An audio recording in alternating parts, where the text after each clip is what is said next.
मुनि पुंगव श्री 108 सुधा सागर जी महाराज के बहुचर्चित कार्यक्रम जिज्ञासा समाधान के पुण्यार्चक हैं श्री सौभाग्यमल जी, श्री राजेंद्र जी, श्रीमती नीलम जी कटारिया, श्री रोहन जी, श्रीमती अमिता जी कटारिया, रौनक रोहन कुमार कटारिया, मानस रोहन कुमार कटारिया। Kataria delivering dreams.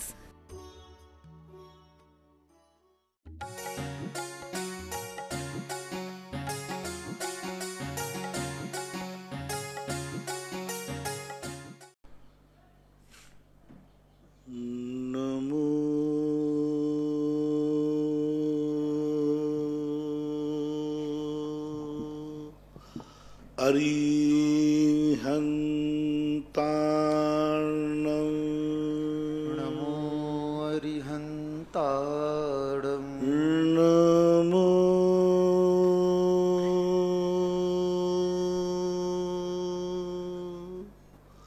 सिद्धार्णं नमो सिद्धार्णं नमो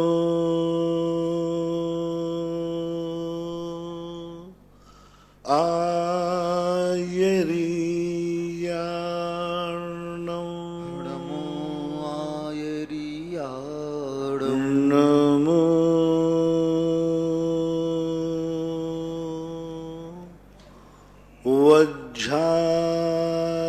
वज्झायाणं नमो वज्झायाणं नमो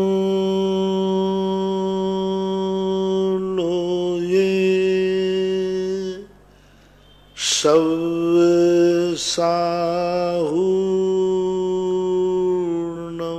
नमो लोये सब्साहुडं। पंच परमेष्टि भगवान की जय। आचार्य श्री गुरुवर कुंद कुंद महाराज की जय। आचार्य श्री गुरुवर विद्यासागर महाराज की।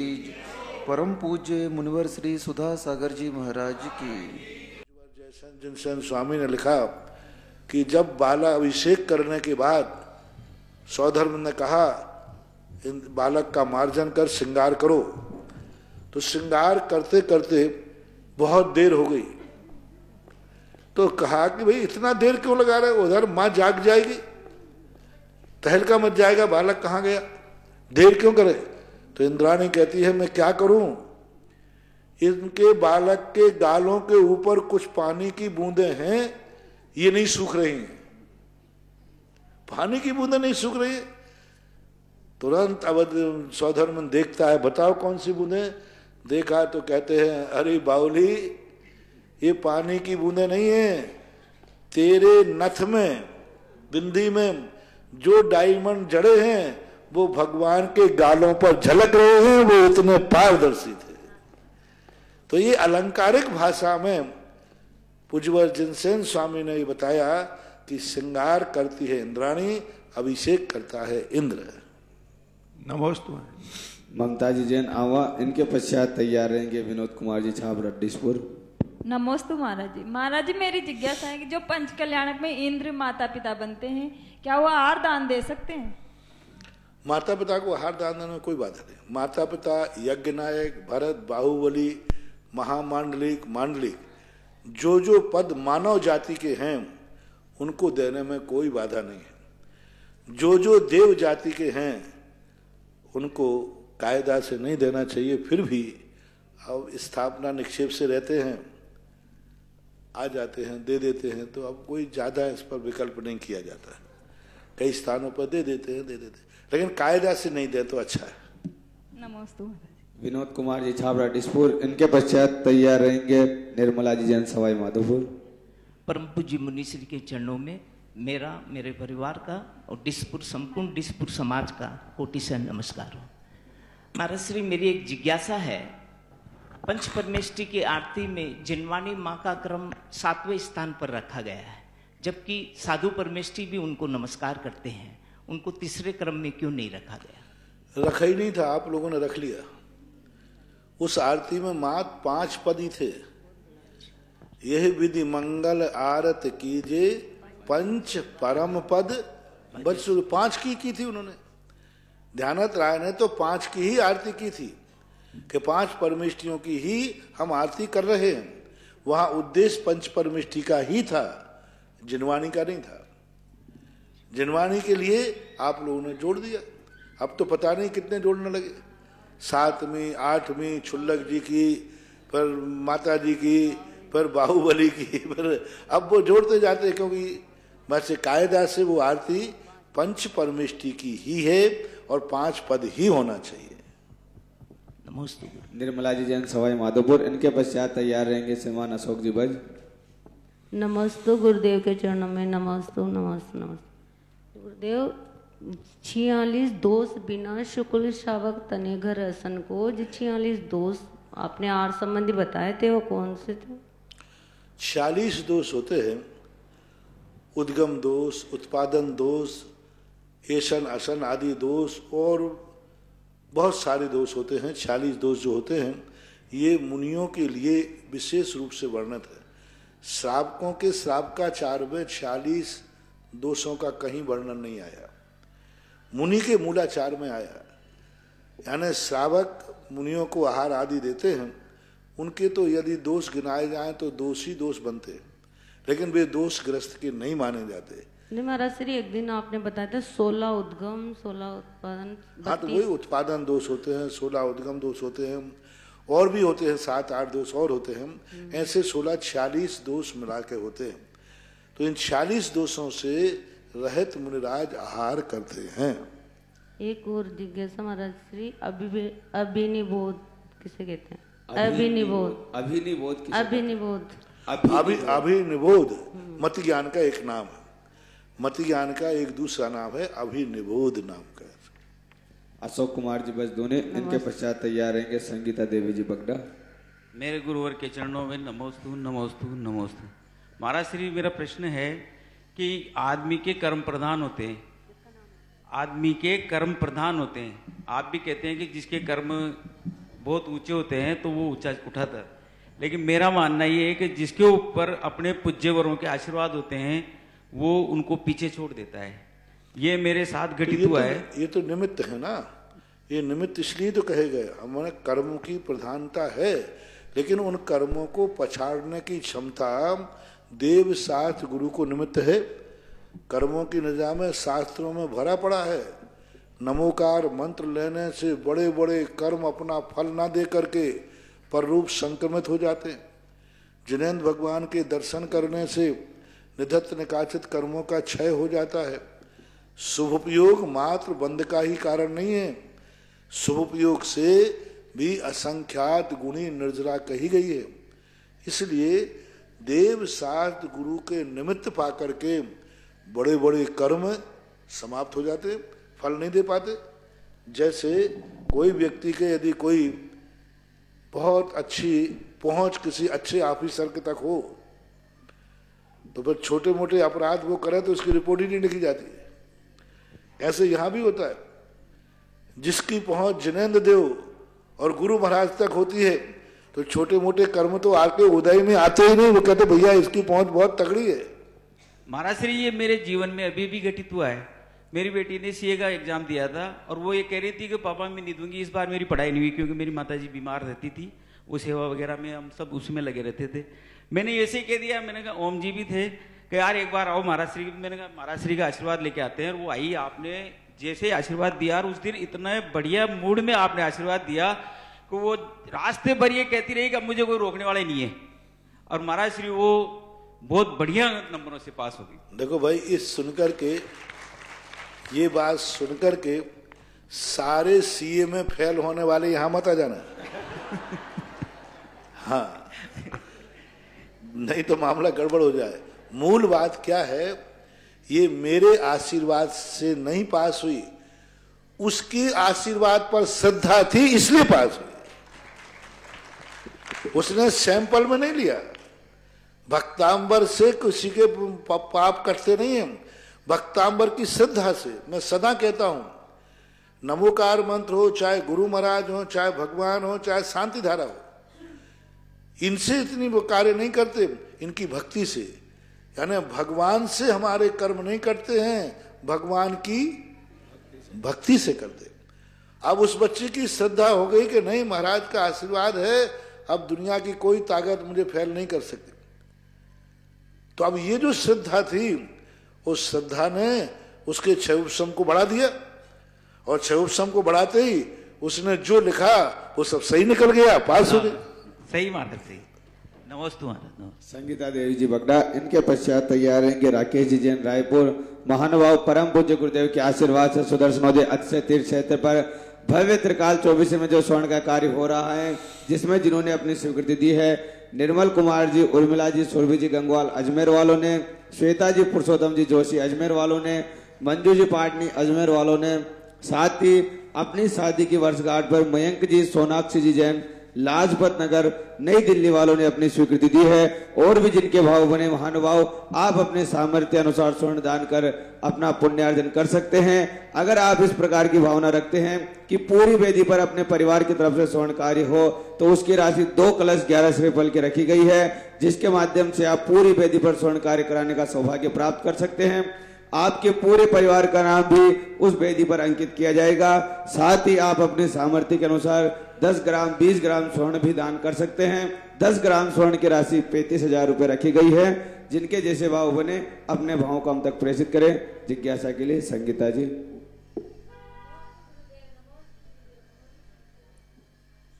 माइक चालू कीजिए।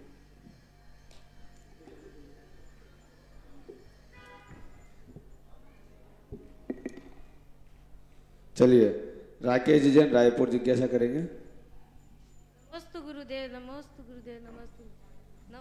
महाराज जी, मेरी जिज्ञासा यह है कि मैं अपन शांति धारा में सुदर्शन महाराज का मतलब क्या? ये शांति धारा कब से चली, कैसे चली, ये समझ में नहीं आती। सुदर्शन महाराज कोई भट्टारक हुए हैं ऐसा लोग कहते हैं, इसलिए यह शांति धारा प्रमाणिक नहीं है। शांति धारा वो बृहत वाली जो शांति धारा है, उसमें सुदर्शन महाराज शब्द नहीं आया, वही प्रमाणिक है।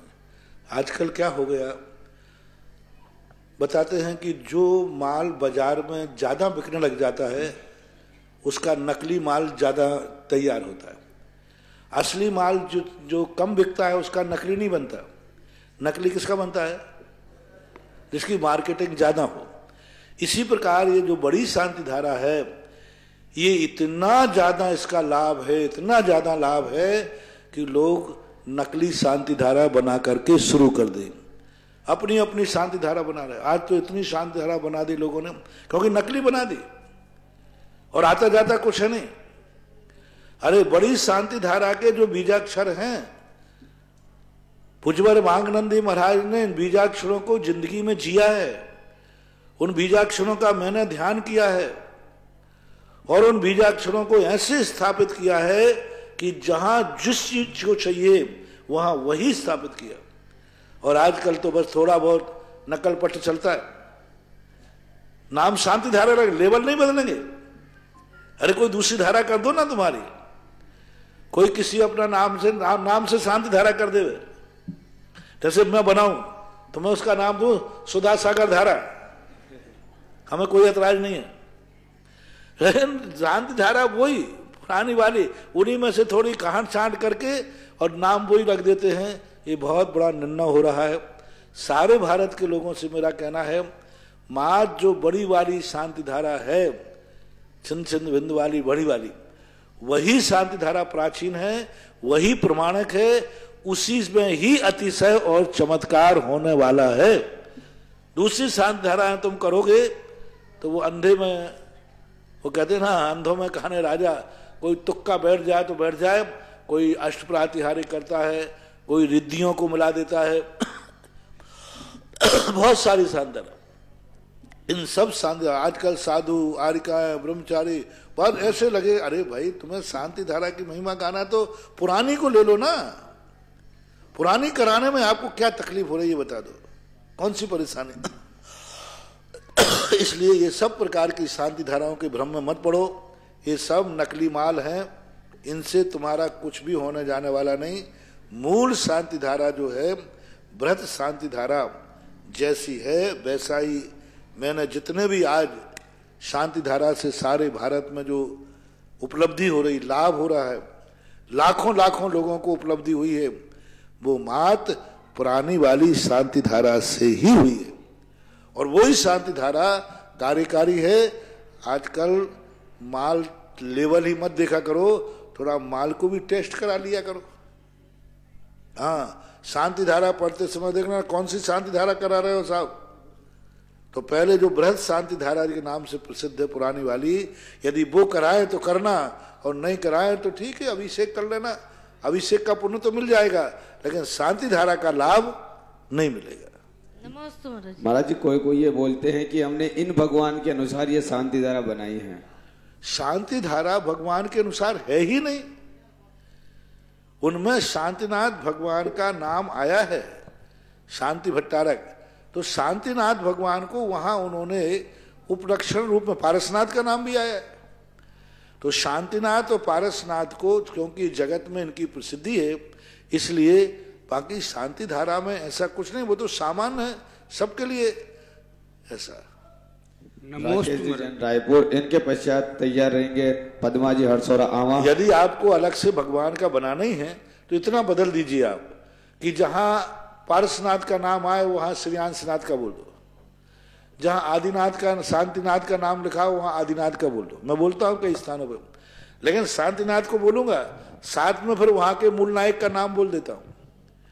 तो मूल नायक का नाम जोड़ देने से कोई बाधा नहीं है, लेकिन पूरी ही शांति धारा को यदवा तदवा कर देना, वो जोड़ देना, ये ठीक नहीं। महाराज जी, गीता जी जन कोटा से पूछ रही हैं कि उस दिन जैसे बाहुबली भगवान की प्रतिमा यहाँ पर आई थी, ऐसे बहुत सारे भगवान के मस्तक के ऊपर एक वो बना होता है, तो इसका क्या मतलब होता है? वो खास तौर से भगवान की तपस्या का प्रतीक है, क्योंकि भगवान जब ध्यान करते हैं तो उनके बाल केशलोंच नहीं करते, फिर केशलोंच जब ही करते हैं जब वो प्रवृत्ति में हो।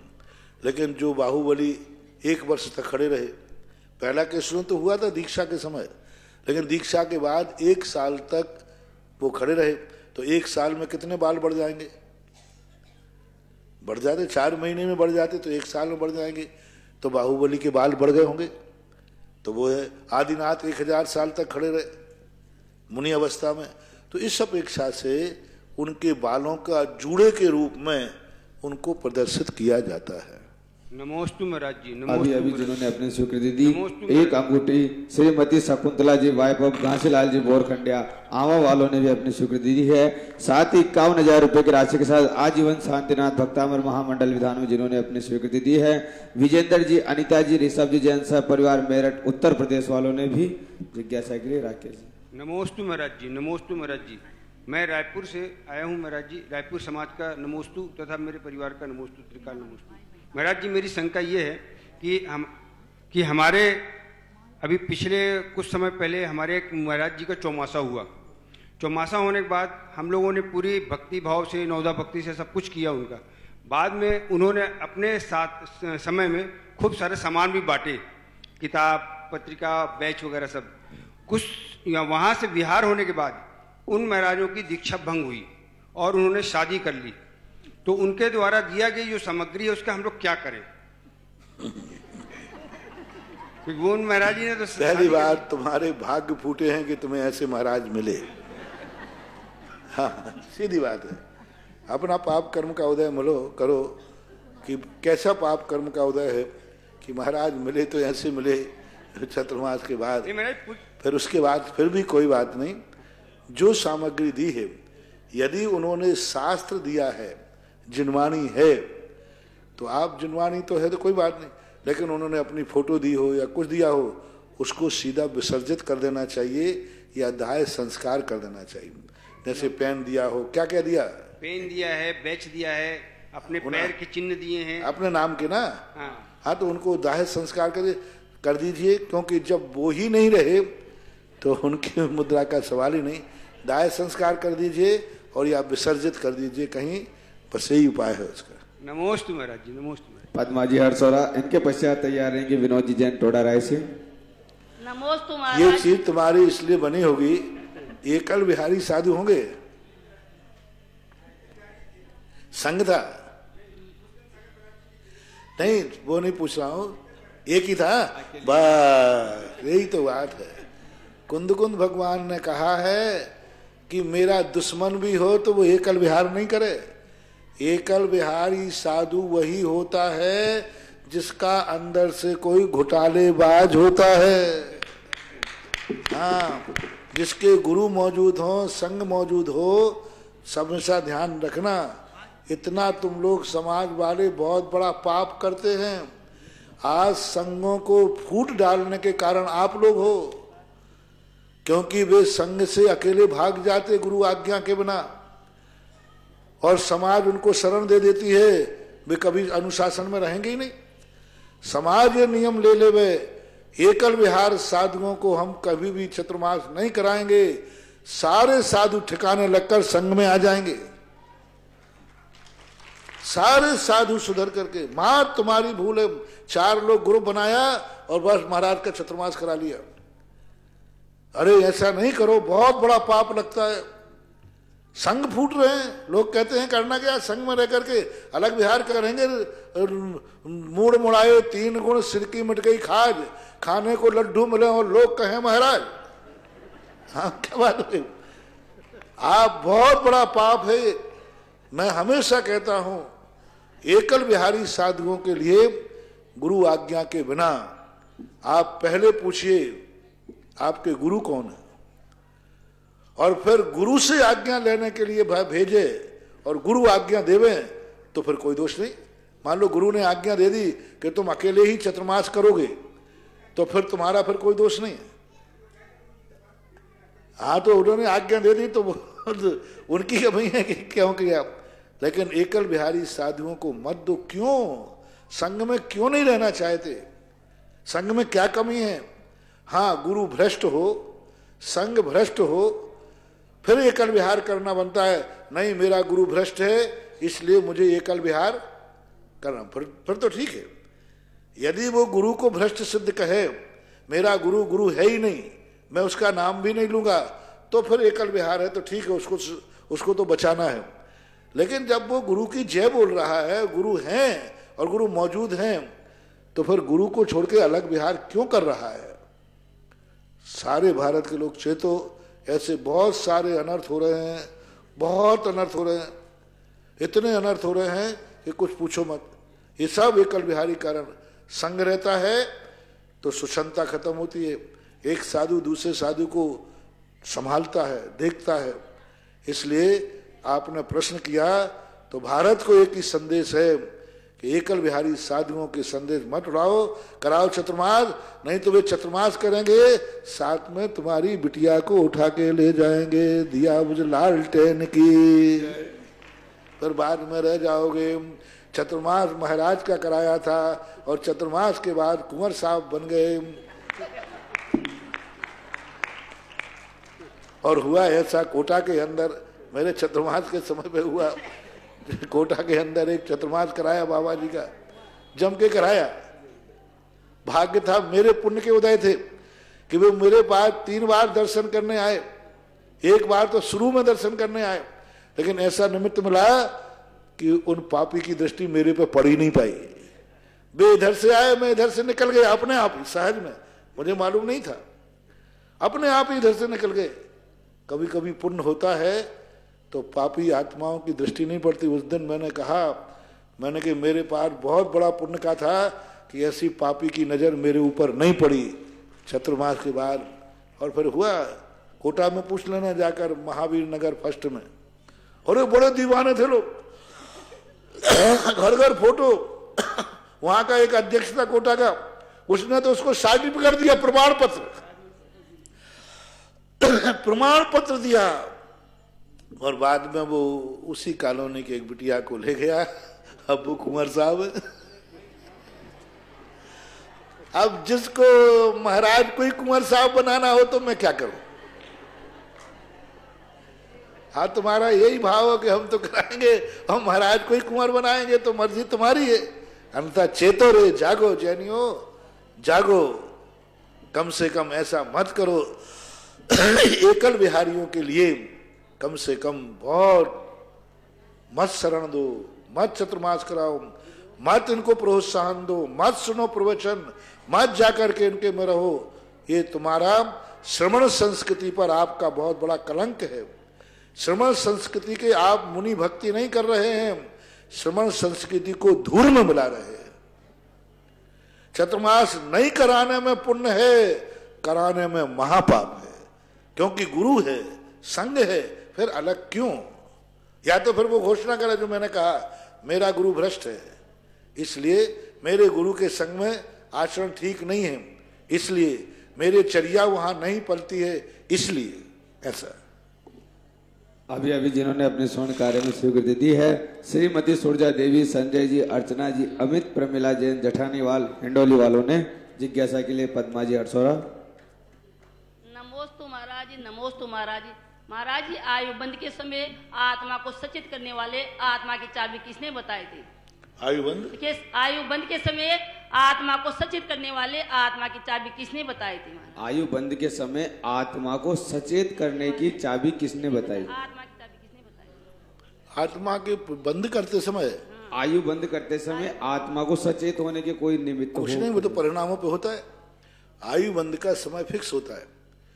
उस समय यदि हमारे परिणाम 100 से 1 से लेकर 100 नंबर के परिणाम हैं, उस समय यदि हमारे मध्यम परिणाम हैं लेस्या के, तो आयु बंद हो जाएगा। यदि मध्यम परिणाम नहीं है तो आयु बंद नहीं होगा। इसलिए आयु बंद लेस्या के मध्यम परिणामों में होता है। यूं मानो 100 नंबर के परिणाम हैं, तो बीच के परिणाम क्या हैं? 33 से और 66 के बीच में यदि परिणाम है तो आयु बंद हो जाएगा। और देवताओं के अंदर, भोग भूमि जीवों के अंदर संकेत मिल जाते हैं। देवताओं के अंदर हो जाता है, उनकी माला मुरझा जाती है, उससे वो अंदाज लगा लेते हैं कि मेरे आयु बंद का समय आ गया। मनुष्य त्रियंशों में तो कोई ऐसा संकेत नहीं है जिसके माध्यम से अपन पकड़ सकें कि अब आयु बंद हो रहा है। अभी अभी सुधा जी जैन देहरादून उत्तराखंड वालों ने भी अपनी स्वीकृति दी है। विनोद जी जैन टोडा राय सिंह, इनके पश्चात तैयार रहेंगे अर्चना जी जैन रायपुर।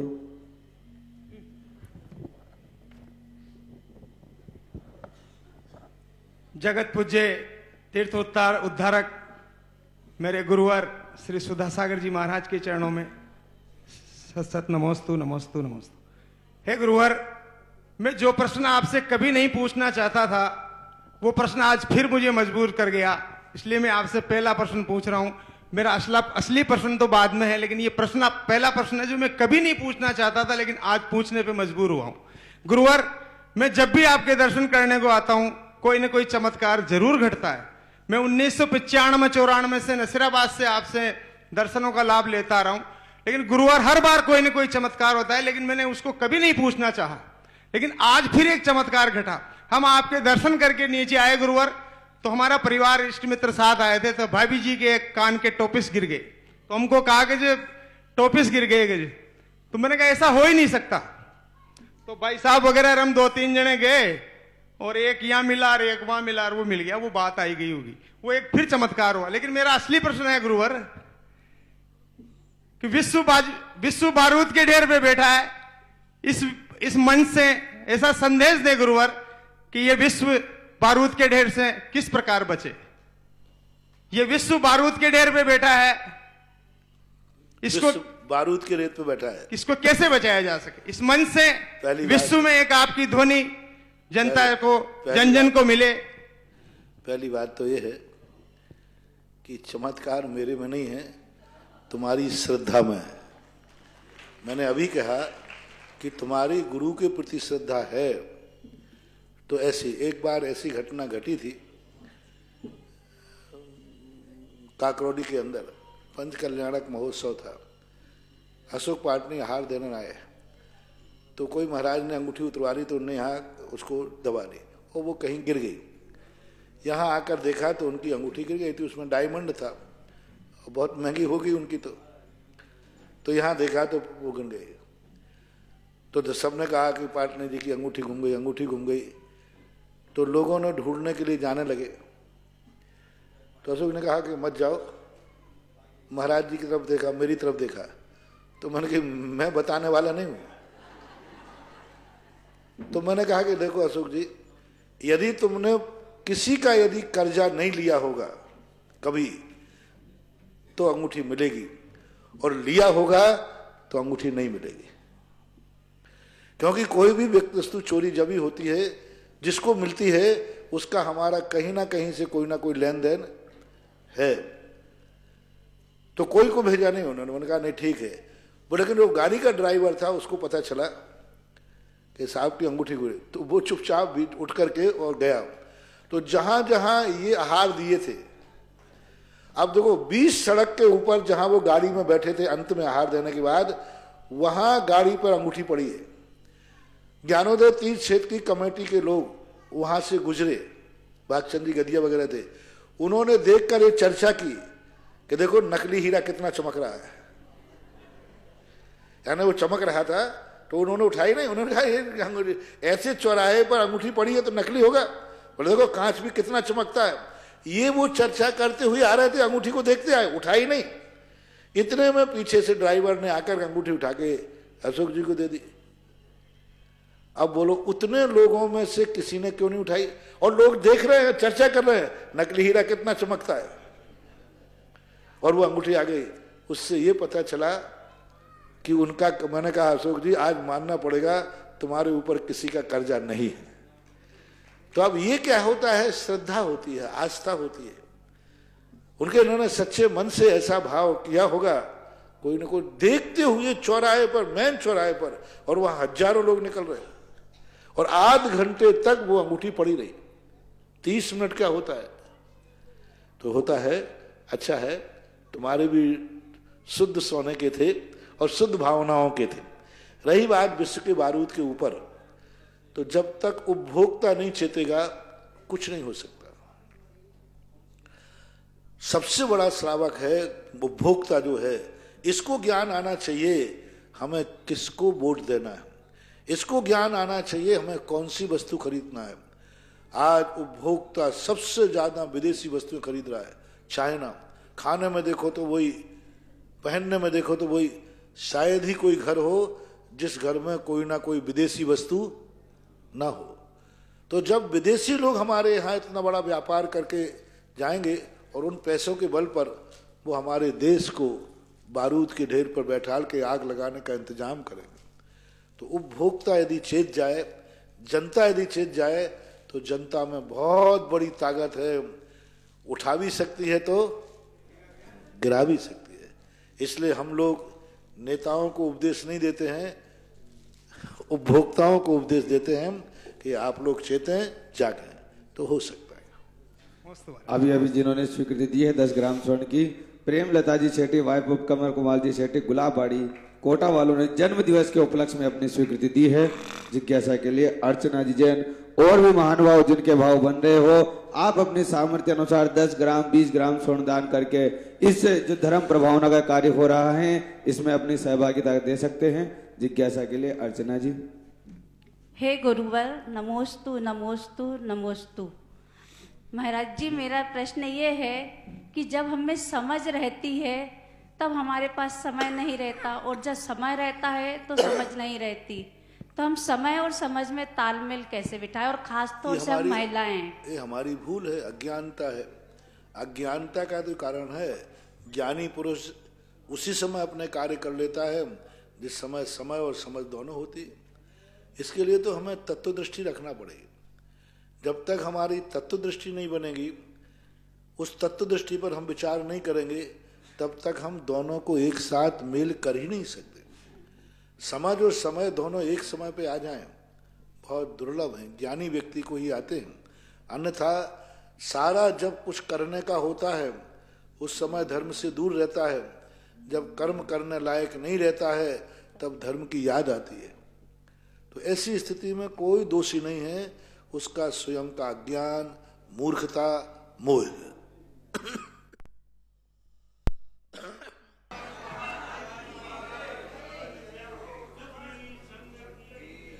निर्मला जी जैन बड़ौत, गुरुवर नमोस्तु। महाराज जी, इनकी जिज्ञासा है कि केवली भगवान के कसाई का अभाव होता है, तो कसाई के अभाव होने के उपरांत उनकी लेस्या क्यों कही गई? औपचारिक लेस्या है। कसाई के अभाव होने से, क्योंकि किसी भी वस्तु में जब दो चीजें मिलती हैं, एक चीज का अभाव हो जाए तो भी उसमें अंश तो रहता ही है ना। यदि योग और कषाय से अनुरंजित प्रवृत्ति का नाम लेस्या है तो एक कषाय कम हो गई, लेकिन योग तो है, योग भी तो बंद आश्रव कराने में कारण है ना। प्रकृति और प्रदेश बंद तो योग से होते ही हैं, इसलिए योग में भी अपने कर्म को बंद कराने की शक्ति अकेले कषाय में नहीं है, योग में भी है।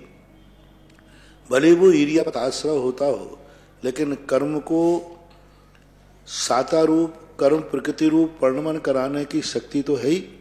इसलिए योग भी अपने आप में एक कारण होने से औपचारिक लेस्या कही गई है। जिनेन्द्र कुमार जैन, सानापाड़ा, मुंबई नवी। गुरुवर नमोस्तु।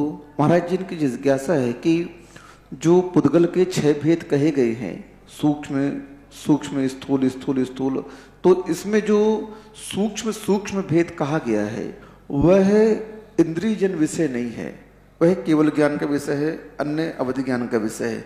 तो स्पर्श रस गंध वर्ण जो पुद्गल के गुण कहे गए हैं, लक्षण कहे गए हैं, तो उनको वह कैसे जानेगा कि इसमें यह प्राप्त होते हैं, क्योंकि इंद्रियजन वो ज्ञान है नहीं। वस्तु में जो कुछ भी पुद्गल में स्पर्श रस गंध वर्ण है वो किसी के जानने की अपेक्षा नहीं है। रही बात केवल ज्ञानी और अवधि ज्ञानी की, तो अवधि ज्ञानी और केवल ज्ञानी इंद्रियों के बिना पदार्थ को प्रत्यक्ष जानते हैं। जरूरी नहीं कि रस चख के ही जाना जाता है, जरूरी नहीं कि रूप देख के ही जाना जाता है, जरूरी नहीं कि स्पर्श छू के ही जाना जाता है, जरूरी नहीं कि गंध नासिका में जाए तभी गंध आवे।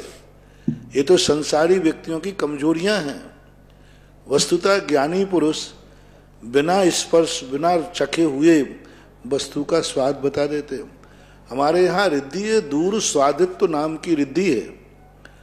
कितने ही कोसों दूर वस्तु पड़ी है, वे उस रिद्धि के माध्यम से जान लेंगे कि उसका स्वाद खट्टा है, मीठा है, कड़वा है, कसायला है।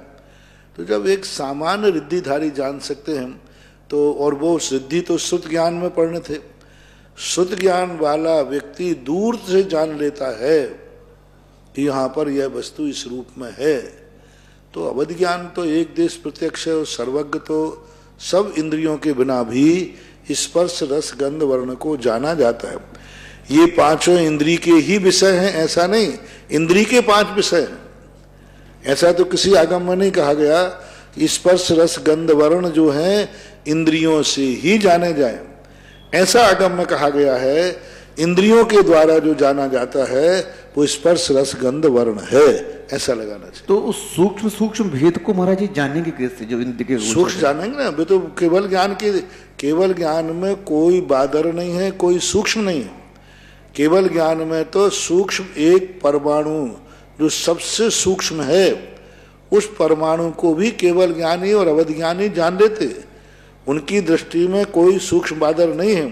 ये सूक्ष्म बादर वेद, मति और शुद्ध ज्ञान की अपेक्षा कहे गए हैं। अवधि ज्ञान और केवल ज्ञान की अपेक्षा तो है ही नहीं।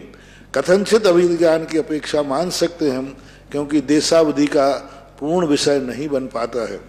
लेकिन सर्वज्ञ भगवान की दृष्टि में ना सूक्ष्म बादर कोई भेद नहीं, वो तो सब कुछ जानते हैं।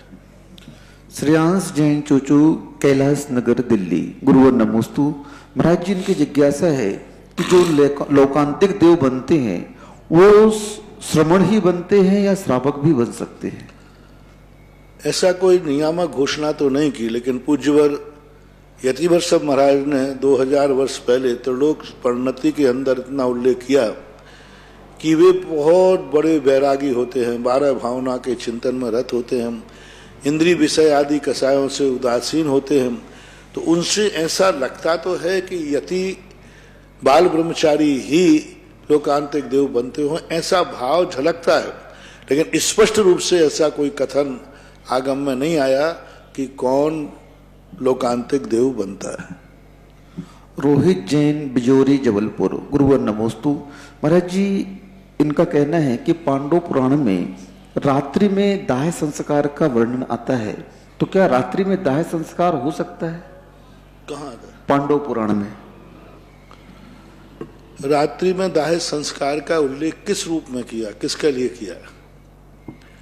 आना तो नहीं चाहिए, क्योंकि पूज्यवर शिवकोटि महाराज ने भगवत आराधना के अंदर स्पष्ट उल्लेख किया कि यदि रात्रि में किसी का मरण हो जाए तो उसके दाएं पैर के अंगूठे में रेजर से या चाकू से कट लगा देना चाहिए, जिसके माध्यम से कोई आदि यांत्रिक आदि कोई व्यक्ति, जीव, देव आदि उससे कौतूहल नहीं कर सके।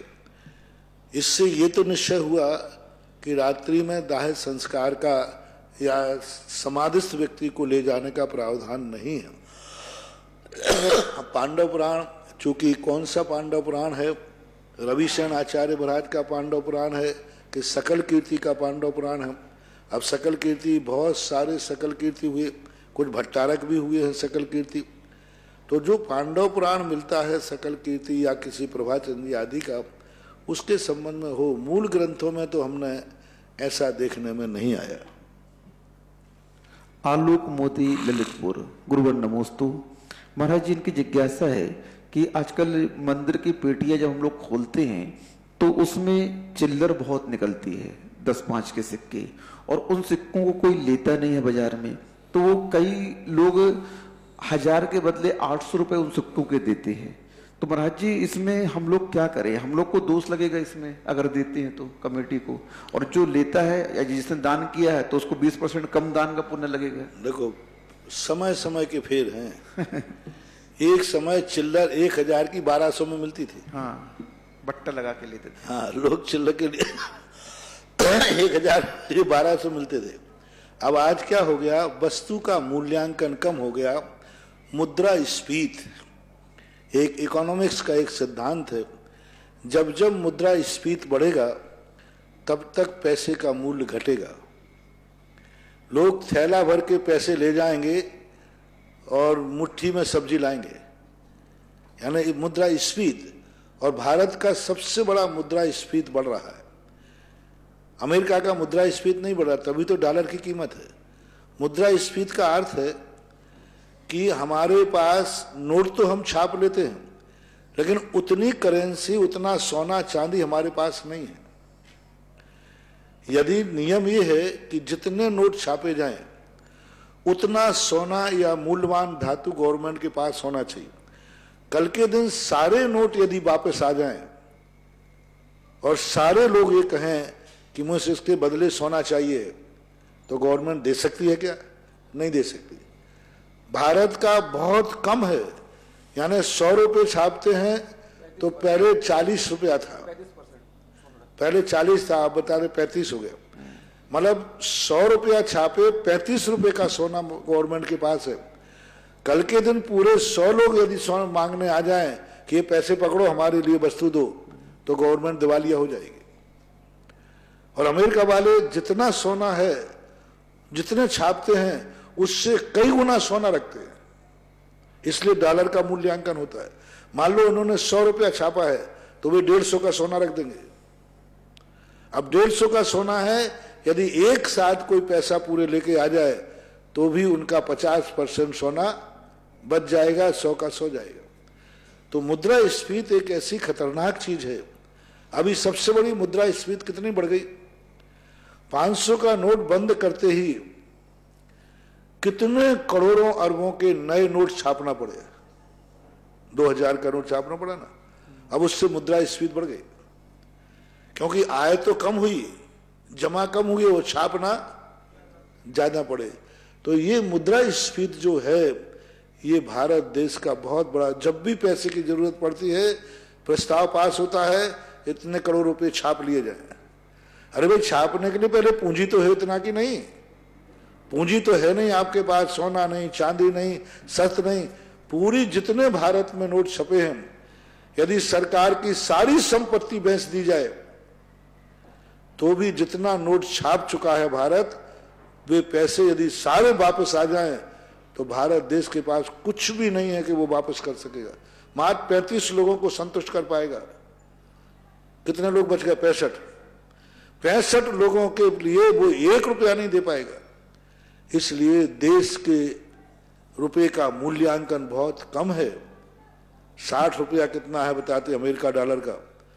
$1 वहां, यानी वहां का 1 रुपया बाहर के 72 या 60 रुपया, 72 या जो भी है, कितना लगाओ, यहाँ का 72 रुपया 60 रुपया और वहां का 1 रुपया, ये होता है। इस कारण से ये सारी स्थितियां बन रही हैं। चिल्लर की तो आज भिखारी भी नहीं लेवे। बस अब डालने वालों को सोचना है कि कृपया करके वो चिल्लर न डाले, तो डालने वाला कहता मैं क्या करूं। खैर, कमेटी यदि 1000 के 800 में भी देता है तो कमेटी का कोई बुरा भाव नहीं है। सारी कमेटी मिलकर के यदि ऐसा निर्णय लेते हैं तो ये व्यवस्थाएं हैं, परिस्थितियां हैं, कमेटी को कोई दोष नहीं लगेगा, क्योंकि जो वातावरण है उस वातावरण के अनुसार ढलना पड़ेगा।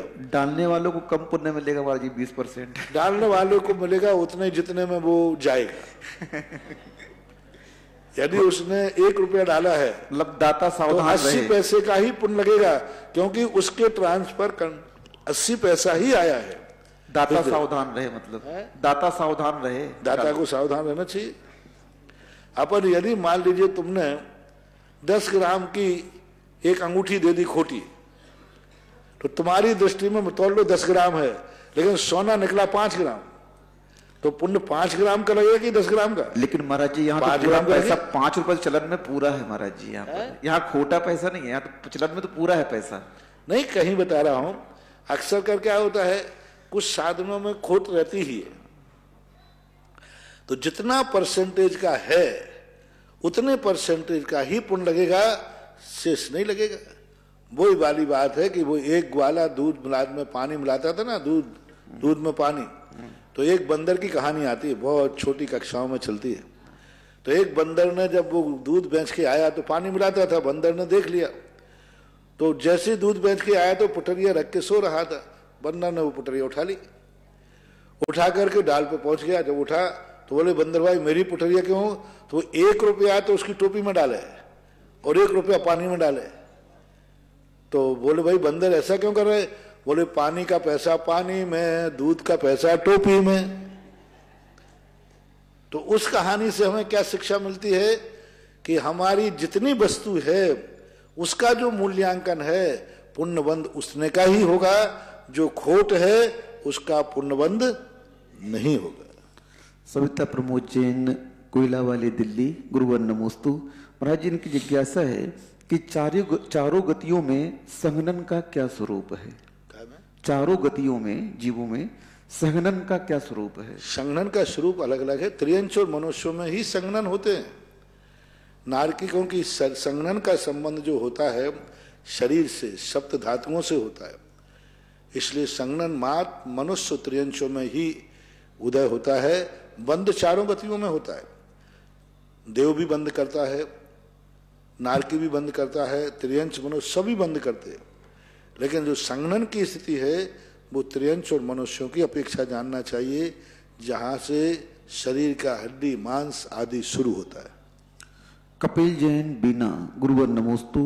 महाराज जी, इनकी जिज्ञासा है कि चांदी को सोने से अधिक शुभ माना जाता है, लेकिन आपके माध्यम से सोने का कार्य ज्यादा कराया जाता है, चांदी का कार्य क्यों नहीं कराया जाता है? आपके पास चांदी हो, मैं तो कल से उसका आइटम खोल दूंगा। चांदी के भी खूब कराते हैं, खूब। नहीं, जनरली महाराज जी वेदियों में देखा जाता है कि सोने का, चांदी का कलश, सोने का कलश। ऐसा नहीं है।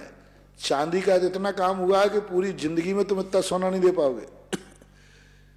पूरी 24 चांदी की, पूरी 24 चांदी की। अब बोलो, इतना सोना पूरी जिंदगी में लोगों ने इकट्ठा नहीं किया होगा। कितना सोना दान में दिया ये बता दो। और चांदी का देखो, एक मूर्ति कम से कम 11 किलो से कम की नहीं बनती।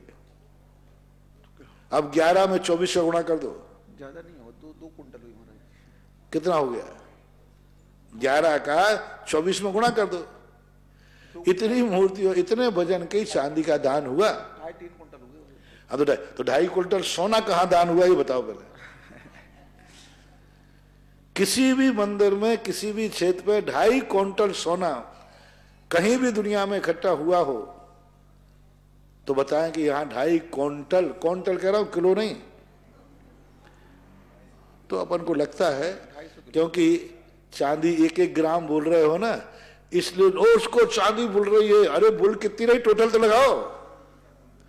अरे मुराद जी रोज को सोना बुल रहा है, देखो 8-8, 10-10 नाम आ रहे हैं भाई, टोटल 1-1 ग्राम कुल मिला के 10 ग्राम 30,000 का कोई तो छोटा छोटा, क्योंकि सोने का मूल्य अपने आप में अधिक है। कारण उसका एक ही है, चांदी बिगड़ती है, सोना बिगड़ता नहीं।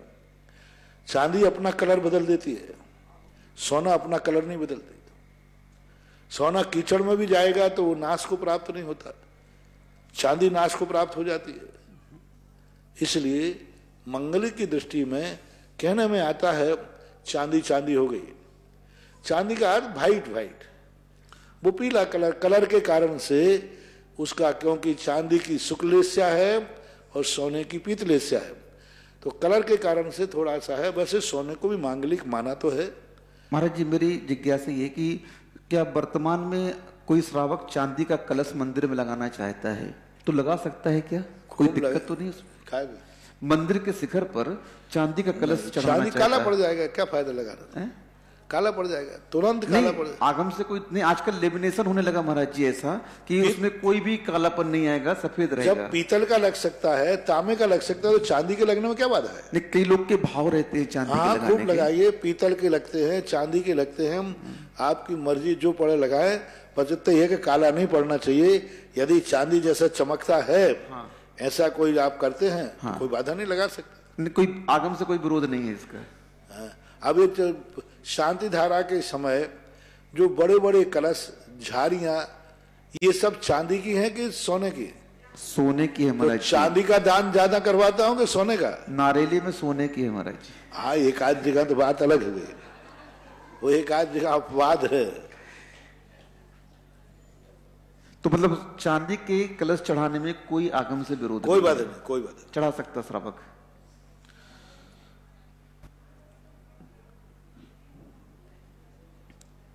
अभिषेक जैन जबलपुर, गुरुवर नमोस्तु। महाराज जी लब्ध पर्याप्तक जो जीव मनुष्य होते हैं वे संगी होते हैं या असंगी होते हैं? लब्धि पर्याप्तक सदा अपने आप में अलग अलग ढंग से होते हैं। मनुष्य की बात, लब्धि पर्याप्तक जो मनुष्य है वो मनुष्य तो असंगी होता ही नहीं है। पहला निर्णय तो ये कर लें, संगी और असंगी जो भेद हैं ये त्रियंचों के हैं। देवों में कोई असंगी होता नहीं, नारकियों में असंगी होता नहीं, और मनुष्य की कभी असंगी होता ही नहीं है। चाहे वो लब्धि पर्याप्तक हो, चाहे वो सम्मूढ़ गर्भज हो, कोई भी हो, सब संगी पंचेंद्री ही होते हैं। पूर्वी जैन बड़ोदरा गुजरात, गुरुवर नमोस्तु। महाराज जी इनका प्रश्न है कि इन्होंने एक गाय गोद ली थी 1 लाख रुपए के माध्यम से आजीवन, तो इनका एक्सीडेंट गाय से हुआ और इनको ज्यादा चोट नहीं आई और गाय को भी थोड़ी सी चोट आई, तो क्या ये बच गई? तो उसमें दान का पुण्य था क्या उसका? क्यों नहीं, हर चीज में मैंने अपना कर्म सिद्धांत यदि मानते हो, आगम को यदि सत्य मानते हो, तो सब पारसनाथ सामने है तुम्हारे। पारसनाथ ने नाग नागिन रूप में ना को बचाया, उन्होंने नाग नागिन का रूप धारण करके रक्षा की। आपने गाय को बचाया, गाय ने कर्म ने आकर के गाय को निमित्त बना करके तुम्हारी रक्षा की। हो सकता है और किसी से टकराते तो बच भी नहीं सकते थे, और तो गाय से टकराए तो गाय ने कहा हम तुम्हारे कर्म को थोड़े से में निपटा देते हैं। तो सिद्धांत तो यही कहता है। सनी जैन गुना, गुरुवर नमोस्तु।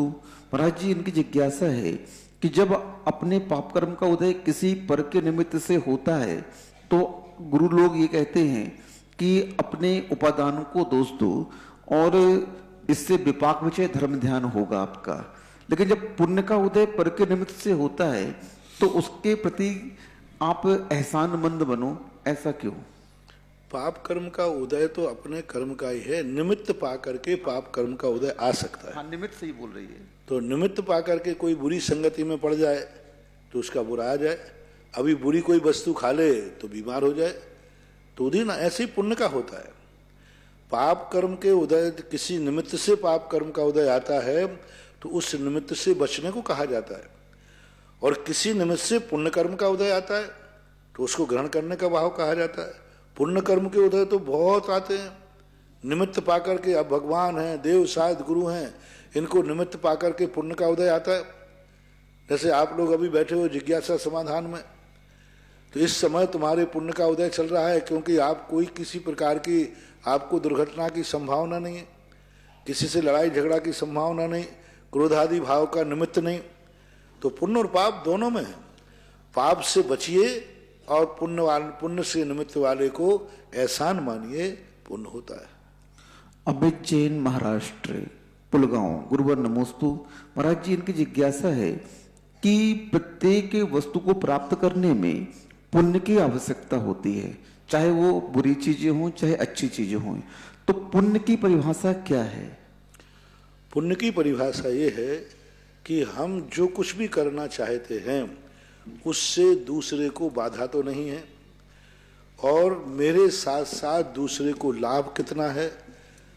पर को जब हम लाभ देने का भाव करें, जो हमने कहा ना, सबसे बड़ा पुण्यबंध दो चीजों से होता है। अभी प्रवचन भी वही चल रहे हैं कि हम अपने पुण्य को पुण्यहीन को कितना दे पाते, जो हमसे पुण्यहीन है उसके ऊपर कितना। दूसरा है, हमसे जो अधिक पुण्यवान है उसका हम कितना सम्मान कर पाते हैं।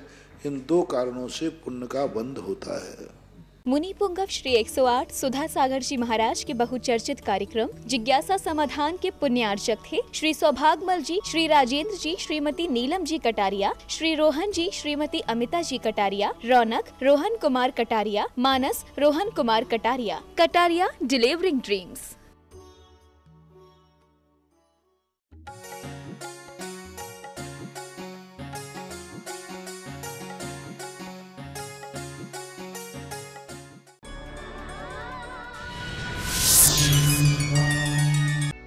चलिए अब